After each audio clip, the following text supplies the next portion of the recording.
우리나라도 종종 이 위조 지폐가 발견됐다는 기사를 여러분 매스컴을 통해 들으실 것입니다.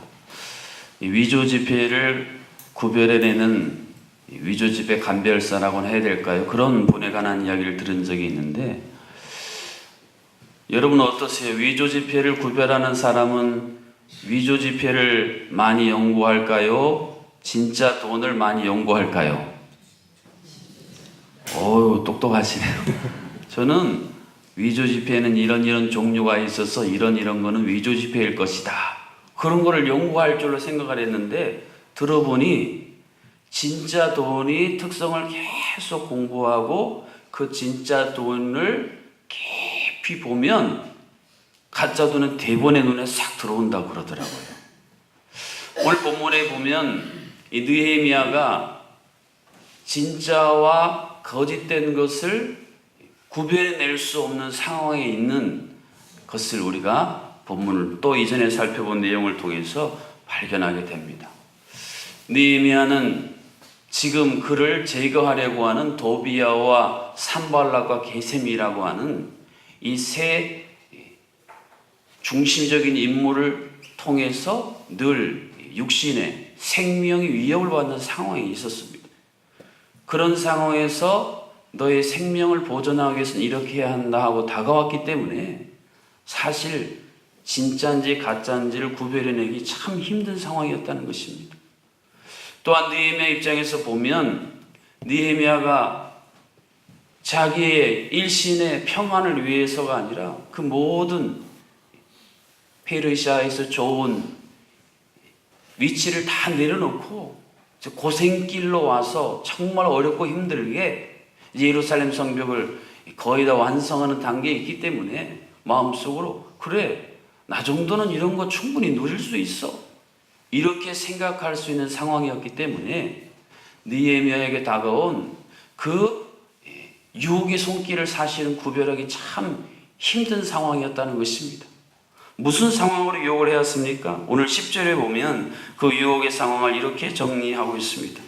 이후에 무에다벨의 손자 들라야의 아들 스마야가 두문불출하기로 내가 그 집에 가니 그가 이르기를 그들이 너를 죽이러 올 터이니 우리가 하나님의 전으로 가서 외소 안에 머물고 그 문을 닫자. 저들이 반드시 밤에 와서 너를 죽이리라 하기로.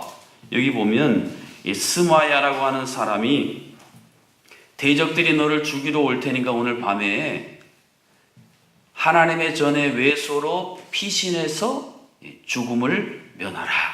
그런데 스마야라는 사람은 선지자 중에 하나인데 거짓 선지자였습니다. 그래서 마치 두문불출해서 하나님으로부터 특별한 계시를 받은 양 하니까 사실 느헤미야서는 영적으로도 굉장히 혹할 수밖에 없는 상황이었다는 것입니다. 그런데 하나님께서는 느헤미야로 하여금 이러한 상황을 분별할 수 있도록 큰 은혜를 주셨습니다. 어떻게 이러한 분별할 수 있는 은혜를 주셨습니까? 11절에 그 핵심적인 대답이 나와 있습니다. 내가 이르기를 나 같은 자가 어찌 도망하며 나 같은 몸이면 누가 외소에 들어가서 생명을 보존하겠느냐? 나는 들어가지 않겠노라. 하나님께서 느헤미야에게 주신 굉장히 중요한 마음은 뭐냐면 나 같은 자가 어찌 외소에 들어가겠느냐라는 이 느헤미야의 고백 안에 잘 들어있어요. 여러분, 당시 외소는 누구만 들어갈 수 있었을까요? 네, 제사장만 들어갈 수 있었습니다. 그렇기 때문에 제사장이 아닌 느헤미야가 성전의 외소로 들어가는 것은 하나님 보시기에는 큰 죄악인 것입니다. 제가 조금 전에 말씀드린 상황처럼 들어갈 수 있는 모든 정황이 다 준비되어 있기 때문에 느헤미야가 분별을 잃어버리고 충분히 들어갈 수 있는 상황이었지만 하나님께서 느헤미야에게 주신 말씀은 느헤미야야, 너는 네 위치와 자리를 이탈해서는 안 된다라는 사실을 느헤미야에게 깨닫게 해주신 것입니다. 여러분, 기독교 역사도 그렇고 성경의 역사도 그렇고 우리 개인적인 신앙의 삶을 돌아보면 모든 일탈과 타락의 핵심은 하나님이 우리에게 주신 그 위치와 자리를 우리가 벗어나기 시작할 때 시작됩니다. 군인들이 말입니다. 자기 지켜야 할 자리와 위치를 벗어나면 우리는 탈령했다 그럽니다. 영적인 하나님의 백성 군사 우리들도 마찬가지예요. 하나님이 모든 하나님의 사람들에게 있어야 할 자리와 위치를 다 정해 주셨어요. 그런데 때때로 우리 가운데는 어떤 유혹이 다가오냐면 그 위치와 자리를 자꾸 벗어나고 싶은 유혹이 다가온다는 것입니다. 여러분, 그것은 진짜가 아닙니다. 하나님이 주신 하나님의 생각이 아니에요.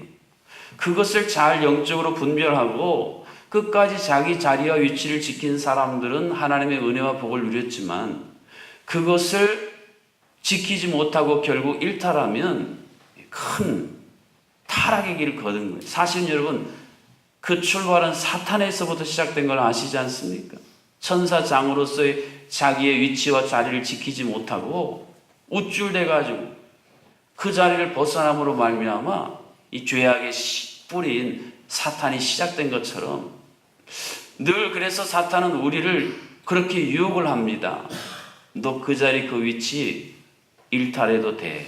이게 얼마나 더 좋고 너는 또 그런 걸 충분히 누릴 자격이 있잖아 라고 우리에게 다가온다는 것입니다. 그럴 때 느헤미야처럼 하나님의 내게 주신 자리와 위치를 잘 지킬 수 있는 여러분이 되시기를 주님의 이름으로 축복합니다. 아멘. 자신의 하나님이 정해놓으신 자리와 위치를 분수를 넘어서게 되는 가장 큰 원인은 교만이라고 하는 손짓 때문에 그렇습니다. 성경에서 말하는 교만의 정의는 다른 게 아닙니다. 우쭐대고 잘난 척하는 그게 아니라 하나님이 정해놓으신 위치와 자리를 스스로 깨트리고 그것을 벗어나는 거, 이게 바로 교만이라고 하는 것입니다. 교만의 시작은 하나님을 경외하는 것의 상실에서 시작이 돼요. 하나님을 경외한다면 결코 그렇게 할 수 없을 텐데 하나님을 향한 경외함이 점점 희박해져 가고 사실 하나님을 향한 경외함이 우리의 삶에 존재하지 않기 때문에 우리가 이런 어리석은 행동들을 자꾸 하게 된다는 것입니다. 여러분, 다윗을 한번 생각해 보십시오. 사울을 당연히 죽여야 했습니다. 그래야 자신이 안전할 수 있고 사울을 죽여야 자신이 왕이 될 수 있고 그리고 그것이 충분히 하나님의 뜻이라고 대의 명분으로 세울 수 있었습니다. 그런데 사무엘 상하를 묵상하면서 깊이 받은 은혜는 무엇입니까? 다윗은 늘 그것을 거절해요. 동굴 속에 있을 때 동굴 안으로 볼일 보러 오는 사울, 얼마나 절호의 기회입니까? 주변에 있는 사람들이 이때입니다. 하나님이 주신 기회입니다. 처리하십시오. 그런데도 다윗은 마음속에 항상 뭐가 있었습니까? 하나님이 기름 부음 받은 하나님의 종을 내 손으로 처리하는 건 하나님의 뜻이 아니다. 그 다윗은 철저히 지금 이 순간 하나님이 내게 정해 주신 내 위치, 내 자리가 무엇인지를 항상 붙들고 살았어요. 그게 하나님 보시기에 참 아름답고 기특한 행동이었다.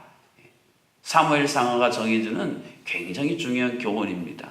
사랑하는 성도 여러분, 이 시대는 하나님을 경외하는 시대가 아닙니다. 어찌 보면 하나님을 모르는 시대에 우리가 살고 있어요. 그러다 보니까 도대체 하나님을 경외하는 게 무엇인지도 모르고 자기 소견에 오른 대로 살기 때문에 결국에는 사사시대와 같은 극도로 혼란한 시대에 우리가 살고 있습니다. 그래서 무엇이 진짜인지 무엇이 가짜인지 무엇이 진품인지 무엇이 모조품인지 구별하는 능력이 너무 떨어졌어요. 지난 주일날 와서 저기 피켓 들고 시위하는 분들 보셨습니까?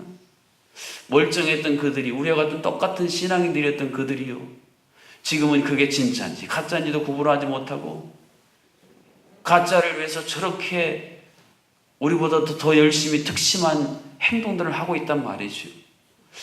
그렇기 때문에 하나님께서 오늘 느헤미야의 소중한 모습을 통해서 오늘 우리에게 중요한 사실들을 말씀하고 싶어 하시는 것입니다. 오늘 본문에 보면 12절에 깨달은 즉이라는 중요한 사실을 또한 말씀해 주고 있습니다. 하나님께서 그에게 깨달을 수 있는 은혜를 주신 겁니다.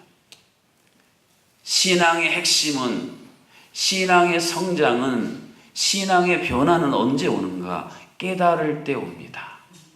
여러분, 예수님이 이 땅에 오셔서 말씀을 전할 때에 강조하셨던 것도 바로 그거예요. 깨달으라는 겁니다. 메시아이신 예수님이, 말씀의 본체이신 예수님이 이 땅에 오셔서 말씀하시는데도 깨닫지 못하니까 거부하고 도리어 예수님을 십자가로 몰아갔던 사람들의 이야기가 여러분 그때만의 이야기가 아니라는 것입니다. 오늘 이 시대에도 하나님의 생명의 복음이 여러 루트를 통해 온 세상에 전해지지만 깨닫지 못하는 인생들은 도리어 예수 그리스도를 향하여 능멸하고 모욕하고, 그런 사람들이 우리 주변에 얼마나 많이 있습니까? 왜 그럴까요? 깨닫지 못해서 그렇습니다. 그러므로 하나님의 사람들이 하나님을 향해 기도해야 할 중요한 기도의 내용은 한번 따라해 보세요. 주여, 오늘도 깨닫게 하옵소서. 깨닫게 하옵소서. 네. 익숙하다는 것이 좋기도 하지만 위기입니다.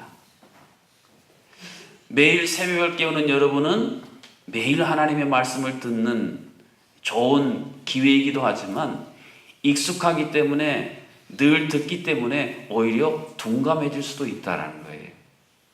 그렇기 때문에 우리는 늘 겸손하게 오늘 내가 하나님 앞에 처음 서는 입장으로 늘 깨달을 수 있기를 간절히 사모해야 됩니다. 오늘 스마야라는 사람은 깊은 신앙의 연륜이 있는 사람인데 영적으로 침체하고 타락하니까 이스라엘 공동체에 큰 위기를 불러올 어리석은 행동을 서슴지 않고 행하고 있습니다. 스마야뿐이겠습니까? 먼저 믿어 신앙과 연륜이 깊다라는 게 도리어 위기일 수도 있다라는 것입니다. 깨닫지 못하면 내가 지금 사탄의 도구로 휘둘리는데도 모르고요, 그렇게 살아가는 것입니다. 진정한 깨달음을 통해서 느헤미야는 하나님의 사람으로 하나님의 위대한 역사를 완수할 수 있었습니다. 오늘 14절 하반절에 보면 느헤미야가 이런 기도를 하나님께 올려드립니다. 나를 두렵게 하고자 한 자들의 소행을 기억하옵소서. 여러분, 느헤미야가 이 위기 상황을 잘 넘어가면서 하나님을 향해 이런 기도를 드리고 있는 걸 보면서 여러분 어떤 느낌이 드세요?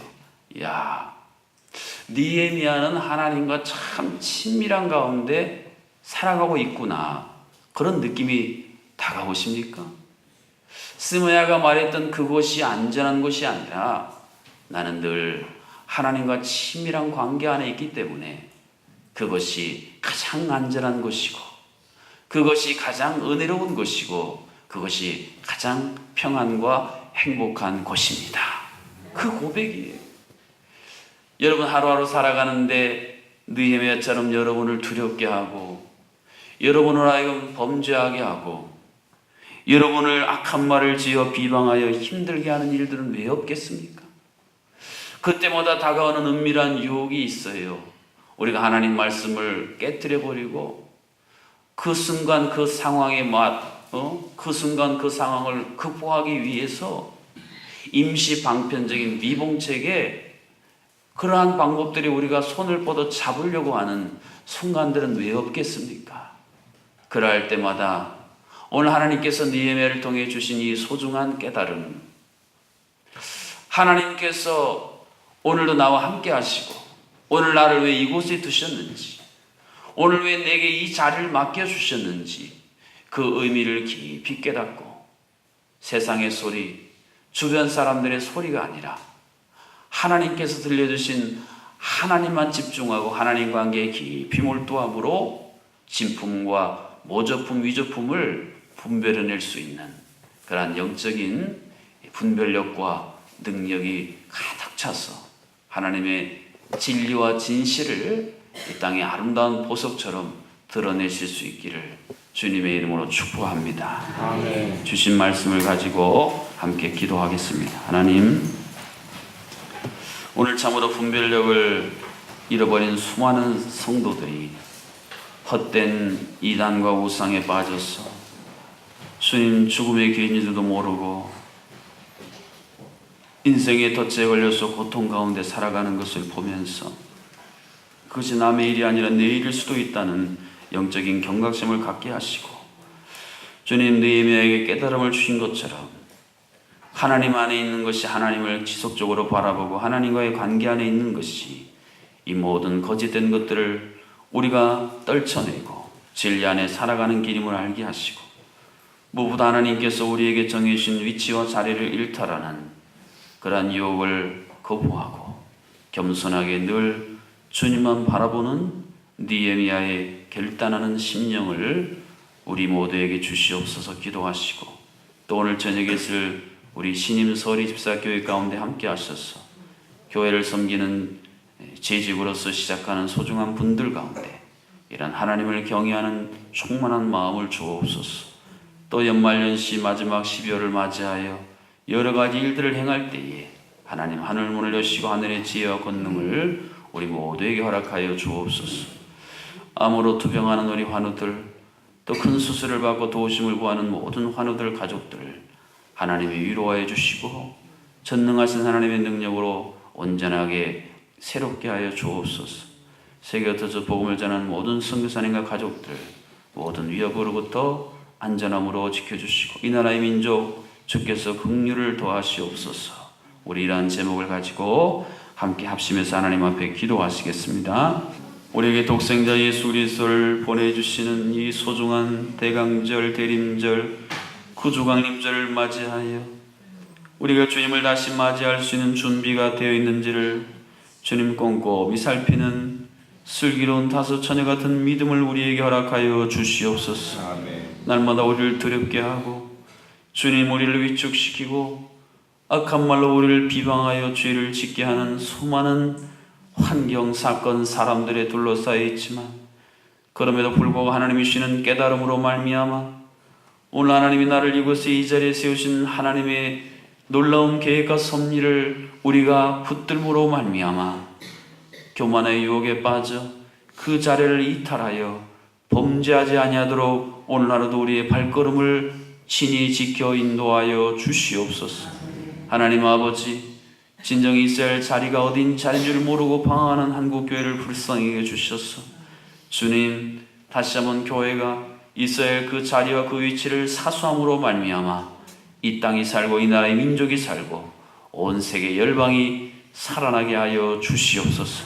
하나님 아버지, 암으로 또 큰 수술 후에 고통 가운데 하나님 앞에 기도하는 모든 환우들을 불쌍히 여겨주시고 주님 이 땅에 오셔서 38년 된 병자도 고치시고 12회를 혈루증으로 앓는 여인도 고치시고 심지어는 죽음에 있는 수많은 사람들을 일으키신 주여, 주님이 채찍에 맞으심으로 우리가 나음을 입어 또 다른 말씀 붙들고 그 무시무시한 질병과 죽음의 사선에 서서 그것들을 떨쳐낼 수 있도록 믿음의 믿음을 더하여 주시옵소서. 하나님 아버지, 오늘 신임 서리 집사 교회 가운데 함께 하셔서 교회를 섬기는 재직됨이 무엇인지를 깨닫게 하여 주시고 우리 재정락의 모든 재직 한 분 한 분이 자신의 재직됨의 자리와 위치를 잘 감당함으로 말미암아 우리 재정락교회가 주의 은혜 가운데 더욱 든든히 서나갈 수 있도록 도와주시옵소서. 하나님 올 한해 남은 모든 시간들을 하나님 손에 올려드리오니 주여 주님의 전능하신 손 사랑의 손으로 붙들어 인도하여 주시고 우리 앞을 가로막는 수많은 대적들이 올지라도 두려워하지 말고 우리와 함께 하시는 그 주님의 전능하신 능력 의지하여 믿음으로 승리케 하여 주시옵소서. 오늘 찬양으로 영혼 돌린 403, 404구역 기억하셔서 주 예수 그리스도 구주 그분은 그 어떤 것과도 바꿀 수 없는 소중한 분임을 늘 마음에 간직하고 살아가는 복된 구역, 복된 교구 되게 하여 주옵소서. 예수님의 이름으로 기도하옵나이다. 아멘. 이제는 거짓으로 가득 찬 이 세상에 참 진리로 오신 우리 주 예수 그리스도의 은혜와 참으로 우리에게 늘 깨달음을 주시사 헛된 거짓된 것들에 빠져 살지 아니하도록 우리에게 늘 말씀하여 주시는 하나님 아버지의 크신 사랑하심과 오늘도 우리와 함께 하시는 그 하나님과 더불어 모든 거짓과 모든 불의와 모든 장벽들을 뚫고 나갈 수 있도록 도와주시는 성령 하나님의 교통하심이 새벽의 모든 성도님들 가운데에 올 한해 우리 남은 모든 시간들 가운데에 이제로부터 영원토록 함께하여 주시기를 간절히 축원하옵나이다.